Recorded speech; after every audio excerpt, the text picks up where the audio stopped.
ztratit. Vy můžete jenom získat. Už můžu jenom získat. Jo, tak děkuji. Miss, do you have a second? I wanted to talk to you about an opportunity of a lifetime for you. Já se omlouvám, já nemluvím anglicky. Oh, no English? Ne.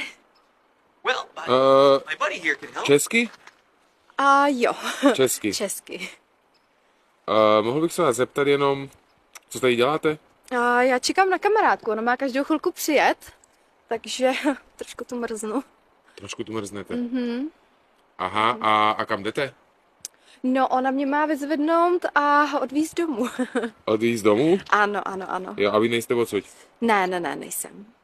Já bych se chtěl zeptat, jestli byste si nechtěla vydělat trošku peněz, protože my tady máme s kolegou takovou speciální vánoční akci. A potřebuji se jenom zeptat, jestli jste stydlivá. No, to jsem. Jste? Aha. Jste? Dobře, a kdybyste si teďka mohla vydělat třeba 4 000 jen tak? Na rychlovku? Na Vánoce? Na nákupy? No jako upřímně bylo by to hezký, ale jako co bych asi tak měla dělat? My děláme takový speciální projekt, jako jak jsou holky stydlivý. A tady kolega vám ukáže. Kdybychom vám dali 4 000 korun,